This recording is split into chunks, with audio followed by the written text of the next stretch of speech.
Hello పిల్లలు, ఈరోజు మనం ప్రాథమిక పాఠ్యపుస్తకంలో నుంచి కహానీ పాఠ్ నేర్చుకోబోతున్నాం. కహానీ కా నామ్ అంటే కహానీ పేరు వచ్చేసి कवि और कंजूस, कवि मरियु नीचुडु। किसी गांव में गोवर्धन नामक एक आदमी रहता था। वह अच्छा कवि था लेकिन गरीब था। वह कविता लिखना छोड़कर कुछ नहीं जानता था। परिवार में माँ बाप थे, पत्नी थी, बच्चे थे। इसलिए वह रोज आसपास के किसी जमींदार या अमीर के घर जाता था और उनका गुणगान करते हुए कविता सुनाता था। वे लोग अपनी तारीफ सुनकर गोवर्धन को कुछ न कुछ देते थे।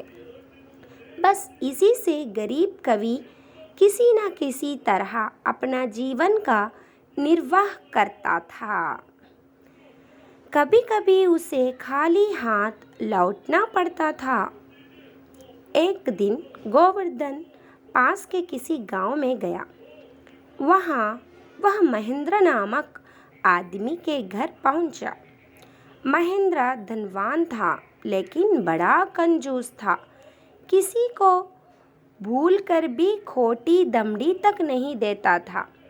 गोवर्धन ने महेंद्र को अपना परिचय दिया। उसके बाद उसने इस अर्थ की एक कविता सुनाई कि महेंद्र बड़ा वीर है और दानी भी है। महेंद्र भी खुश हुआ। उसने नौकर से कहा, कवि को सोने की थाली भेंट करो। वह सुनकर गोवर्धन भी खुश हुआ।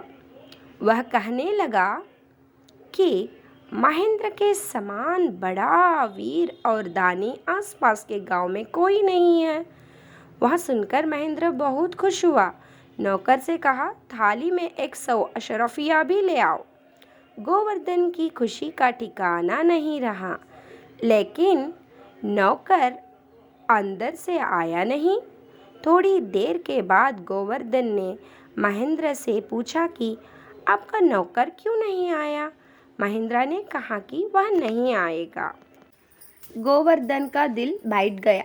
उसने पूछा कि क्या मुझे सोने की थाली और 100 अशरफिया नहीं मिलेगी। महेंद्र हंसते हुए कहने लगा, तुमने मुझे वीर और दानी कहा।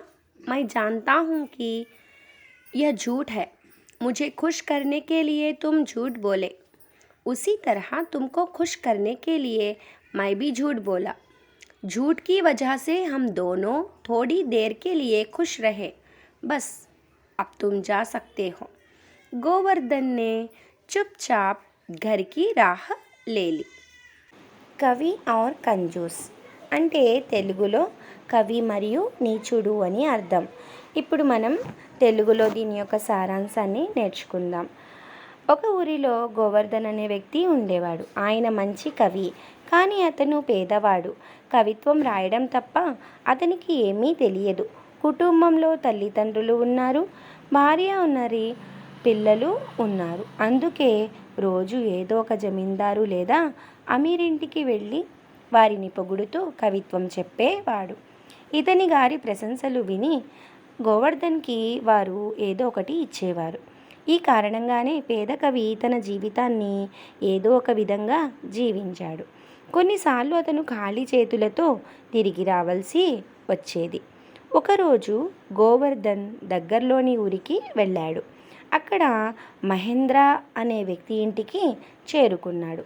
మహేంద్రుడు ధనవంతుడు, కానీ చాలా నీచుడు. ఎవరిని మరిచిపోయి ఇంత రూపాయి కూడా దానం ఇవ్వలేడు. గోవర్ధన్ తనను తాను మహేంద్రకు పరిచయం చేసుకున్నాడు. ఆ తర్వాత మహేంద్రుడు చాలా ధైర్యవంతుడు, దాత కూడా అనే అర్థంతో పద్యం చెప్పాడు. మహేంద్ర కూడా సంతోషించాడు. అతను సేవకునితో కవికి బంగారు పళ్ళెం ఇవ్వండి అని అన్నాడు. అది విన్న గోవర్ధన్ కూడా సంతోషించాడు. పక్క ఊర్లలో మహేంద్ర లాంటి పెద్ద హీరో ధర్మాలు ఎవరూ చేసేవారే లేరని చెప్పడం మొదలుపెట్టాడు. అది విన్న మహేంద్ర చాలా సంతోషించాడు. మళ్ళీ సేవకునితో ప్లేట్లో 100 అషరఫీలు పెట్టుకొని తీసుకురండి అని అన్నాడు. అషరఫీలు అంటే ఒక 25 రూపాయలు లేదా 16 రూపాయలు చెందిందన్నమాట. ఓకేనా. నెక్స్ట్ పారాగ్రాఫ్ చూడండి. గోవర్ధన్ ఆనందానికి అవధులు లేవు. కానీ లోపల నుండి సేవకుడు రాలేదు. కొద్దిసేపటికి గోవర్ధన్ మహేంద్రను, మీ సేవకుడు ఎందుకు రాలేదు అని అడిగాడు. ఇంకా రానని మహేంద్ర అన్నారు. గోవర్ధన్ గుండె తరుక్కుపోయింది. ఏంటి, నాకు బంగారు పళ్ళెం మరియు 100 అషరఫీలు రావా ఇంకా అని అడిగారు. మహేంద్ర నవ్వడం మొదలుపెట్టి, నువ్వు నన్ను వీరని హీరో అని పిలిచావు, అది నాకు తెలుసు. నన్ను సంతోష పెట్టడానికి నువ్వు అబద్ధం చెప్పావు, అది అంత అబద్ధం.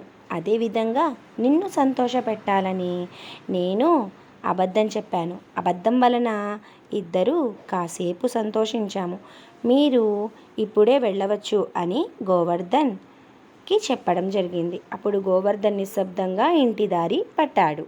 ఈ కథ వలన తెలిసిన గుణపాఠం ఏమిటంటే, దురాచారి మరిచిపోయిన చెడ్డ హృదయాన్ని కూడా ఇవ్వడు.